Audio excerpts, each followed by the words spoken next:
Hey folks, welcome. Today at Bear Mountain, we are following up on an experiment we did.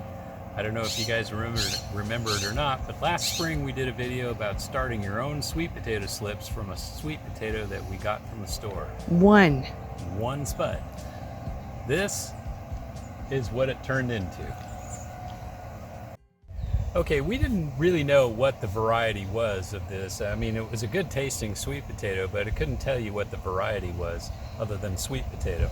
So we're being in Oregon, we're not really sure on how well it was going to do, but at least if you look at according to the tops, it grew really well all the way through the summer. On this one bed in here, we have 23 plants that we got off of that one sweet potato. Actually, we got 26 slips. We just didn't have room for 3 of them. And so we're going to see, this is the 20th of September. We planted these guys, I think, in the ground when, was it like around Memorial Day? Somewhere in there. We had originally got them started in the water, then we bumped them up into 4-inch, well, bigger than 4-inch pots. They were like rose pots, so they're maybe 6 inches deep by a couple inches by a couple inches. So they grew on that for about 2 weeks before we put them in the ground itself. And they were kind of slow at first. We had a really cold June and things were looking kind of bad.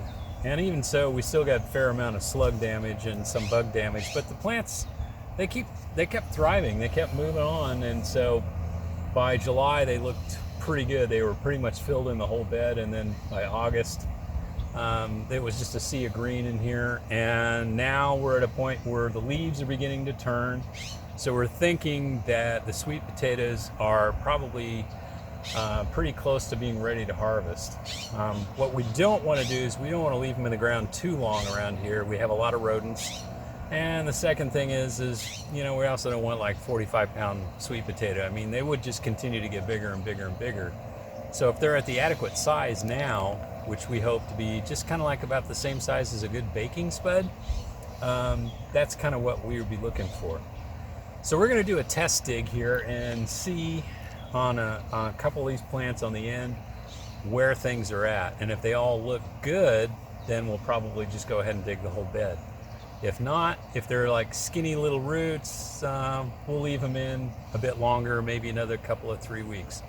But like I said, we have this time of year we start getting rodents and we don't want them burrowing into the bed and eating all our sweet potatoes. So it's a fine line. So let's take our first dig and see what we get. Okay, we found one plant right here. This is towards the edge of the bed. Sweet potatoes, my understanding is they don't grow like spuds, where spuds will grow out. Sweet potatoes tend to go more down from the center of where the center of the plant is. So if I loosen up the soil around the outside of it, I'm probably not going to hit a spud. I also want to be careful too, because I don't know, sometimes, when these things are real juicy before they've had a chance to cure, that we might end up with a situation where you're breaking them and leaving part of the tuber in the ground, and we don't want to do that either. So we just kind of want to loosen the ground and see what we can get around it. I can feel there's a lot of spud here. But not so much from one plant, maybe.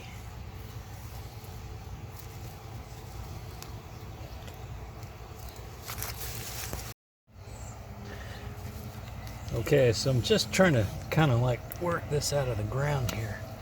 And yeah, these roots look pretty small still.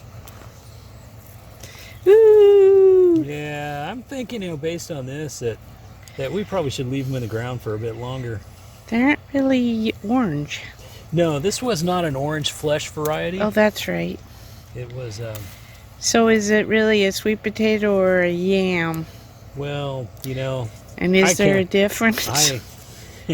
Yeah, about $1. I don't know. These are gonna be okay. They'll be a little starchy until they get a few days to cure, and then it looks like a little bit of photosynthesis took up place on the top here. Did we need to mulch or something? Well, or plant deeper? it probably would have been hard to mulch given the cover that was over the top. But, you know, again, this is a variety that we don't know what it is. So it might be, you know, looks like what we got here is good for flavoring. This one could have had a potential of becoming a baker, but it's got definite green on it. Can we get that off? Yeah, I think that's what I'd do, just cut it off. It's probably still okay. There's nothing else around it. That is it. Oh, bummer. So I'm guessing, based on what we're seeing here, that I think we got another, we're just going to let it go for a few more weeks. Maybe get closer to frost. We'll just keep an eye on it. If we see any kind of like rodent activity, we may, you know, call it earlier. Thought you had one that was on the other side that you thought looked ready. It looked as good as this one. Okay. So yeah, I'm concerned about it. You know, I can go around test digging them all up. And that would be a bummer. Yeah, so we're just gonna let it go for a little bit. Let these guys, we'll bring them inside, and you know, we could put them like in a soup or something. You know, I mean, we don't have. I'm to not have gonna bakers. waste any of it, No. but I was good hoping that flavoring. we'd have spuds. Well, I think it's just a little too early still. Okay, so more like an October thing. Yep.